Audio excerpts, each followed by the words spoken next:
বাংলাদেশে মাসিক বা পিরিয়ডের বিষয়টি এখনো ট্যাবু, কিন্তু এটি খুবই স্বাভাবিক একটি শারীরিক প্রক্রিয়া। সব ব্যক্তিরই একটি নির্দিষ্ট বয়সে এই স্বাভাবিক প্রক্রিয়ার মধ্য দিয়ে যেতে হয়। পিরিয়ডের সময় বহুল ব্যবহৃত একটি প্রোডাক্ট হচ্ছে স্যানিটারি ন্যাপকিন। কিন্তু আপনি কি জানেন এই ন্যাপকিন ব্যবহারের সময় কিছু সাধারণ ভুল স্বাস্থ্যের জন্য ভয়ঙ্কর ক্ষতিকর হতে পারে? আজকের ভিডিওতে আমরা জানবো স্যানিটারি ন্যাপকিন ব্যবহারে মারাত্মক কিছু ভুল, যা একজন মেয়ে হিসাবে আপনার জানা খুবই জরুরি। দীর্ঘ সময় ধরে একই স্যানিটারি ন্যাপকিন ব্যবহার করা। অনেকেই একই ন্যাপকিন দীর্ঘক্ষণ পরে থাকেন, যা অত্যন্ত ক্ষতিকর। সাধারণত প্রতি 4 থেকে 6 ঘন্টা পর ন্যাপকিন পরিবর্তন করা উচিত। অনেকে 5 থেকে 7 ঘন্টা পর পর চেঞ্জ করেন। তবে স্যানিটারি ন্যাপকিন সম্পূর্ণভাবে ভিজে যাওয়ার আগেই তা পরিবর্তন করে ফেলুন। এটি আসলে পিরিয়ডের ফ্লো আর প্যাডের শোষণ ক্ষমতার উপর ডিপেন্ড করে। বেশি সময় একই ন্যাপকিন ব্যবহার করলে ব্যাকটেরিয়া সংক্রমণ, ইনফেকশন ও দুর্গন্ধ হতে পারে। মায়ের দায়িত্ব তার টিনেজ মেয়েকে সঠিক শিক্ষা দেওয়া এবং পিরিয়ডের সময় দিনে কতবার স্যানিটারি প্যাড চেঞ্জ করতে হবে তা বুঝিয়ে বলা। সুগন্ধযুক্ত ন্যাপকিন ব্যবহার করা। অনেকেই মনে করেন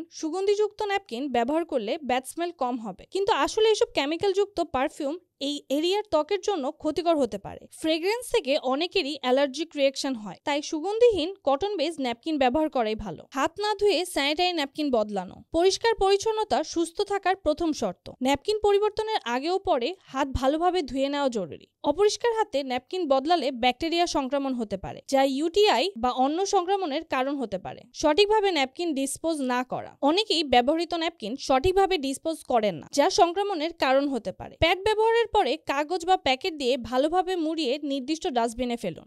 সিনথেটিক ন্যাপকিন ব্যবহার করা। কিছু ন্যাপকিন প্লাস্টিক বা সিনথেটিক ম্যাটেরিয়াল দিয়ে তৈরি, যা ত্বকের জন্য ক্ষতিকর হতে পারে। এটি বাতাস চলাচলে বাধাগ্রস্ত করে, ফলে চুলকানি বা সংক্রমণ হতে পারে। তাই কটন বেসড বা বায়োডিগ্রেডেবল ন্যাপকিন ব্যবহার করাই ভালো। অতিরিক্ত টাইট পোশাক পরা। এই সময় আরামদায়ক ও ঢিলেঢালা পোশাক পরা উচিত। পিরিয়ড চলাকালীন সময়ে অতিরিক্ত টাইট আন্ডারওয়্যার পরলে এয়ার সার্কুলেশন কমে যায়, যার ফলে ইরিটেশন হতে পারে। মনে রাখবেন, ভেজা অবস্থায় ইনার কখনোই পরা উচিত না। ভালোভাবে ধুয়ে রোদে শুকিয়ে তারপর ব্যবহার করুন। স্যানিটারি ন্যাপকিন ব্যবহারের সময় এসব সাধারণ ভুল এড়িয়ে চললে আপনি সুস্থ ও সংক্রমণমুক্ত থাকতে পারবেন। সুস্থ থাকার জন্য ন্যাপকিন সময় মতো বদলান। পরিষ্কার পরিচ্ছন্ন থাকা এবং সঠিক ন্যাপকিন বেছে নেওয়া খুবই গুরুত্বপূর্ণ। এই তথ্যগুলো আপনার জন্য উপকারী হলে অবশ্যই শেয়ার করুন। নিজে সচেতন হন, অপরকেও সচেতন করুন।